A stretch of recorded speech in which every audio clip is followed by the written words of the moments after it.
this stage, you've removed all the big material, the debris, and now through gravity, all of the other stuff is trying to settle down over here. So these large weirs over here actually are trying to skim the surface of the water.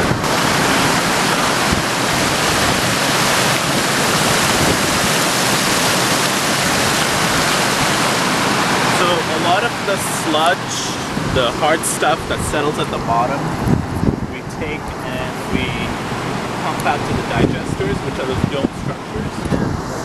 Some of the sludge from the digesters we use to make methane gas.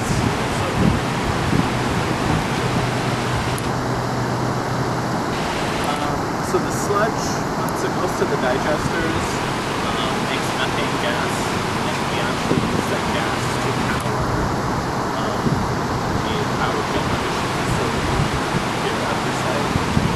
So we currently produce about 60% of our power through that process.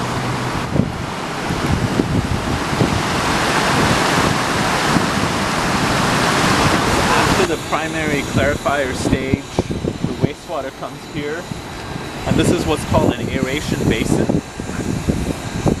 And in the aeration basin, the wastewater is supplied with dissolved oxygen, which is why you see the bubbling. So we have diffusers at the bottom of the aeration tanks that provide oxygen, and the oxygen is necessary for the microbes to dissolve more organic matter.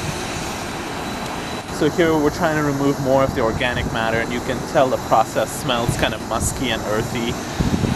So that's what's happening over here. So we have beneficial microbes that are digesting out the organic matter, and the oxygen is helping to achieve that. So we call this kind of blend over here mixed liquor. And so mixed liquor is basically this blend of wastewater and the microbes.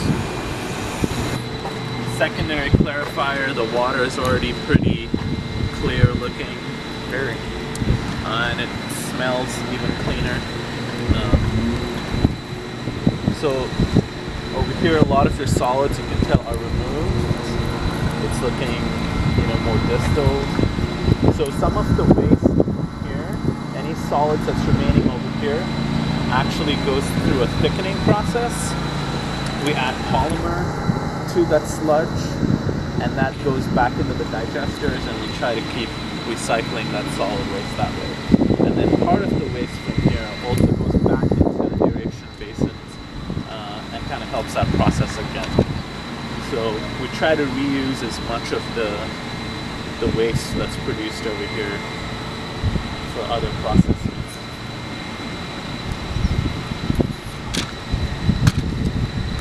So what you're seeing ahead over here now is the tertiary recycled water facility, and this is brand new as of this year. And in the tertiary step, what's happening is we're disinfecting the recycled water with ultraviolet light, with UV light. And the UV light's going to kill, 99.9% of pathogens and microbes in the water, which is going to make it suitable for many more uses. So we have no chlorine in this process, and we're using UV light over here. So in this process, the flow into this small facility actually comes from the primary step. So we bypass the secondary step, go straight from the primary water and feed it into what are called fine screens, which are the structures over here in the front. There's two structures of the fine screens.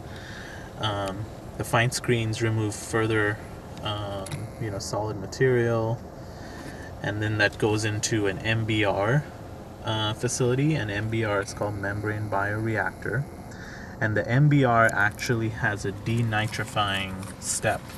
So there's denitrification happening, which is going to reduce the nitrogen content of the water, and after denitrification it then goes to the UV step, and then it's disinfected.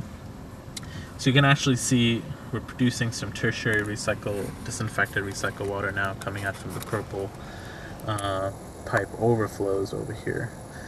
And that's going into a canal that then feeds into a network of infiltration ponds that we have on site. And we actually have small recycled water storage reservoir that also holds some of the water.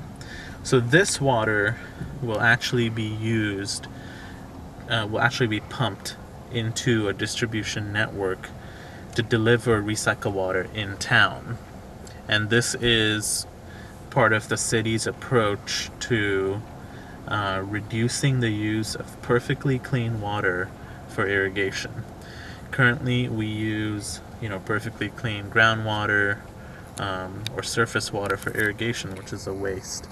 We should be using recycled water like this for landscape irrigation, for agricultural irrigation, and that type of thing. So an agricultural reuse will be a part of what we do. Since this is a City of Fresno program, the goal is to reduce consumption of city water use in urban areas. So a lot of the landscape irrigation that's being done in the city with just potable water will eventually be converted to recycled water use. Okay. So we're looking at a lot of city parks, school playgrounds, yards, cemeteries.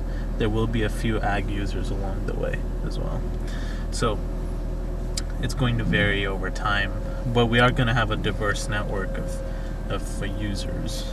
We will have a lot of the new construction will have purple pipe that will be connected to their properties. We are going to also retrofit some older facilities.